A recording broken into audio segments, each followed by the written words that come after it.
이에 보아스가 룻을 맞이하여 아내로 삼고 그에게 들어갔더니 여호와께서 그에게 임신하게 하심으로 그가 아들을 낳은지라.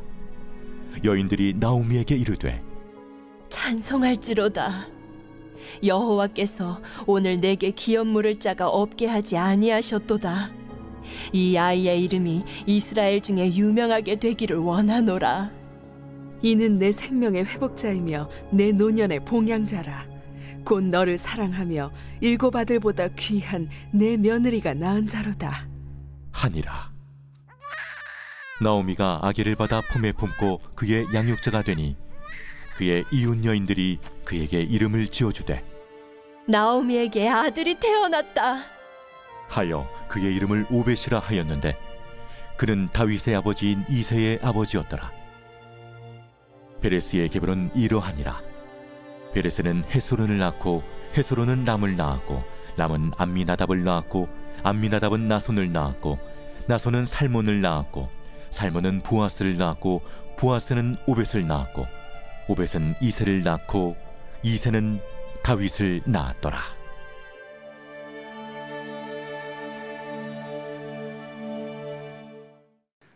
룻기의 마지막 시간입니다. 오늘은 17절부터 22절을 중심으로 보면서 룻기를 마치도록 하겠습니다. 베들레헴 여인들이 기업 물을 자를 주신 하나님을 찬양했습니다. 나오미에게 이 아이가 내 생명의 회복자이고 노년의 봉양자라고 축복하면서 그 며느리가 일곱 아들보다 귀하기 때문이라 했습니다. 베들레헴 여인들의 찬양을 듣고 나오미의 반응은 이렇습니다. 나오미가 아기를 받아 품에 품고 그의 양육자가 되니 고통의 이유를 다 알려고 하는 대신에 아이의 양육자가 되는 새로운 소명을 받아들입니다. 나오미가 아기를 품에 품고 양육자가 되었다면 아기 이름도 나오미가 지어줄 것 같습니다. 그런데 흥미롭게도 룻이 낳고 나오미가 품에 안은 그 아기의 이름은 다른 사람들이 지어줍니다. 17절입니다. 그의 이웃 여인들이 그에게 이름을 지어주되 나오미에게 아들이 태어났다 하여 그의 이름을 오벳이라 하였는데 그는 다윗의 아버지인 이새의 아버지였더라. 부모가 아닌 이웃의 여인들이 이름을 짓는 경우는 성경에서 이곳이 유일합니다.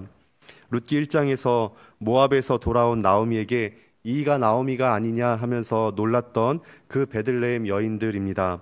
나오미가 나를 나오미라가 아니라 말하라 부르라 이는 전능자가 나를 심히 괴롭게 하였음이라 했을 때 아무 반응도 보이지 못하던 그 여인들입니다. 그런데 그 여인들이 이제는 여호와를 사장 끝에서 찬양하고 있습니다. 애가 슬픔의 노래에서 찬양으로의 룻기 전체의 흐름을 목도하고 있는 이들이 바로 이 베들레헴 여인들입니다. 베들레헴 여인들은 나오미가 품에 안고 있는 아기를 보면서 감격하면서 외쳤습니다. 나오미에게 아들이 태어났다. 고대 근동에서 아들이 태어났다라는 소식만큼 좋은 소식은 없습니다. 고대 사회가 아들의 출생을 딸의 출생보다 더 반긴 것은 부인할 수 없는 사실입니다. 힘을 써야 하는 농업이나 목축업에 종사하는 가족에게는 아들이 딸보다 유용한 인적인 자원이기 때문입니다. 나오미는 죽은 아들 말론의 뒤를 이어서 기업물을 아들이 필요했습니다. 그런데 룻이 계대 결혼을 통해서 첫 아들을 낳은 것입니다. 이제 베들레헴 여인들은 마치 산파처럼 아들이 나오미에게 태어났다라고 외치고 있습니다. 그리고 그 아이의 이름을 오벳이라고 짓습니다. 오벳의 뜻은 종 또는 경배자라는 뜻입니다. 나오미의 기업 물을 자, 노년의 봉양자로서 나오미의 종, 나오미를 섬기는 자로 해석할 수도 있습니다. 그런데 거기서 끝나지 않습니다. 17절 끝에는 오벳이라는 인물을 설명하는데 그의 외모나 성품이나 행적에 대한 어떤 기록도 하지 않습니다. 오벳에 대해서 다만 기록하는 것은 그가 다윗의 아버지인 이새의 아버지였다라고만 기록하고 있습니다. 오벳은 개인적인 수준에서는 나오미의 기업 물을 자라는 점이 중요합니다. 그런데 이스라엘의 관점에서 보면 이스라엘 천년 구원사에 있어서 다윗만큼 중요한 인물이 없습니다. 그러므로 오벳이 바로 다윗의 조부라는 사실이 중요합니다. 다윗의 등장으로 사사시대에 피폐해질 대로 피폐해진 이스라엘이 사무엘서에서 일약 고대 근동의 강자로 등장하게 되기 때문입니다. 그래서 다윗은 하나님이 이스라엘에게 주신 최고의 선물입니다. 이런 점에서 종이라는 의미의 오벳은 하나님을 섬기는 하나님의 종의 역할을 한다고도 볼 수 있습니다. 이렇게 보면 룻기는 사사시대에 피폐해진 이스라엘 공동체 삶이 어떻게 다윗의 시대에 풍요롭게 되었는지를 보여주는 가교 역할을 합니다. 그런데 룻기는 단지 사사기와 사무엘 상하를 연결하는 가교 정도로 끝나지 않습니다. 룻기는 이스라엘의 텅 빈 삶에서 텅 빔에서 채움으로 바뀌게 한 가장 결정적인 원인이 무엇인지를 드러내는 조개 껍질 속의 진주라고 할 수 있습니다. 민족적인 차원에서 텅 빈 이스라엘의 삶이 풍요롭게 채워지는 과정을 사사기와 사무엘상하가 보여주고 있다면 룻기는 이런 과정을 한 가정의 차원에서 축약판으로 보여주는 이야기라고 할 수 있습니다.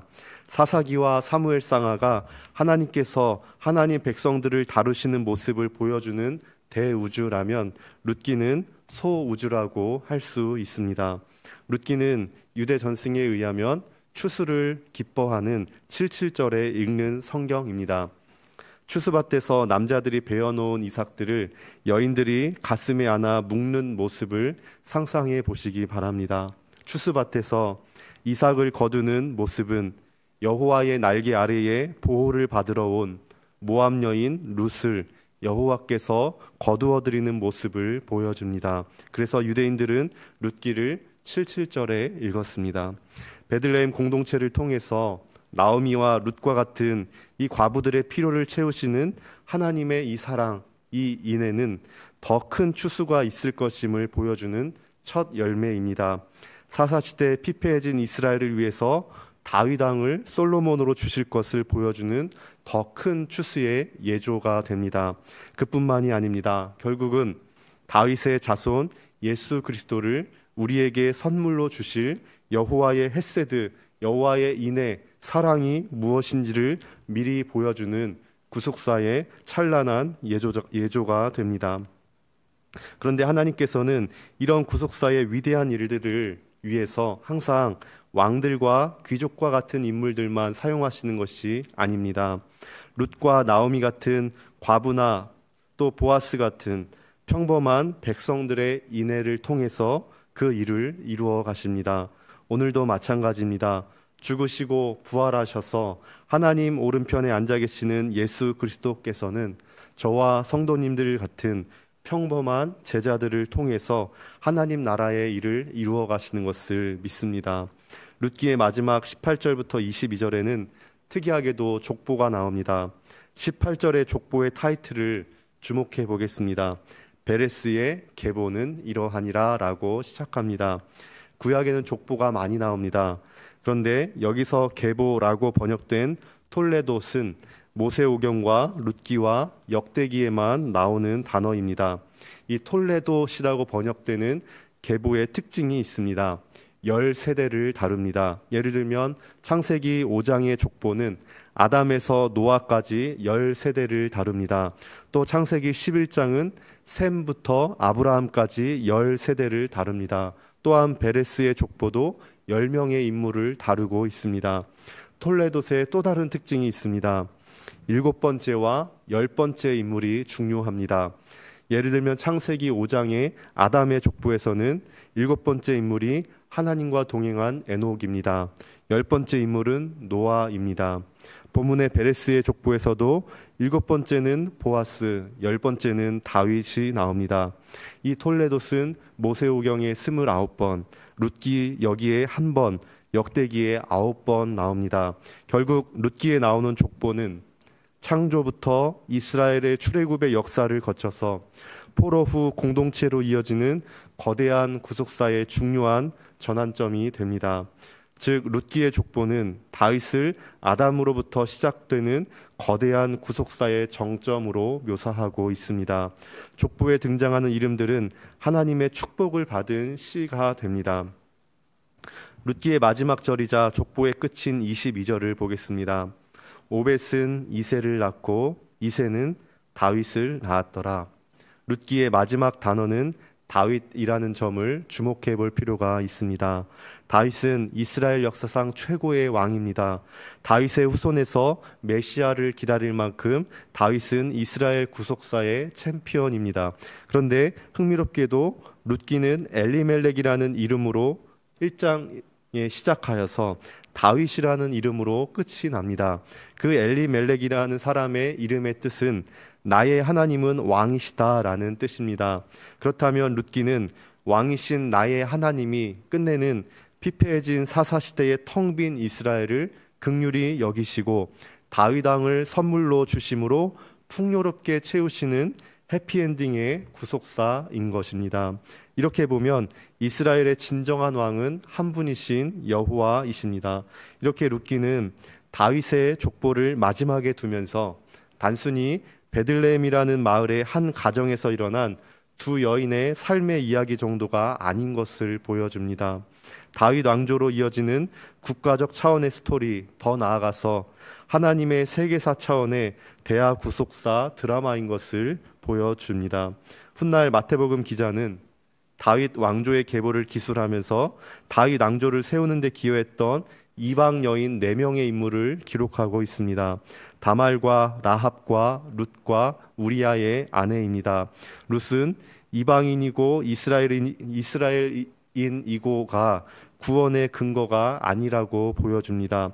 이스라엘인들처럼 행동하는 사람들은 누구나, 이스라엘 사람들처럼 여호와를 붙잡는 사람은 누구나 하나님께서 용납하신다는 것을 보여주는 증인입니다. 우리도 룻과 같은 이방인이지만 여호와의 생명책에 기록되어 있습니다.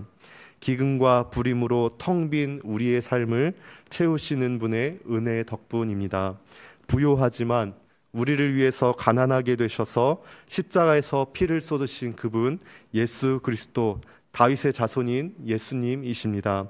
그렇다면 우리는 모두 나의 왕은 오직 한 분, 다윗의 자손 예수님이심을 찬양하며 고백해야 할 것입니다. 우리의 고엘 되시는 하나님의 은혜를 찬양하는 저와 성도님들 되시기를 축복합니다. 기도하겠습니다. 하나님 아버지 감사합니다. 하나님의 구속사, 하나님의 위대하신 하나님 나라의 일을 왕들과 귀족들과 같은 사람들 뿐만 아니라 여호와를 붙잡고 그리스도의 제자로 살아가기 원하고 또 그렇게 살아가는 평범한 우리를 통해서 하나님께서 이루어 가시는 것을 믿습니다. 하나님, 오늘 하루를 또 시작하오니 평범한 우리의 삶 속에 성령님 함께 하셔서 하나님 나라의 일을 이루어 가시는 하루 될 수 있도록 인도하여 주시옵소서. 감사하며 예수님의 이름으로 기도합니다. 아멘.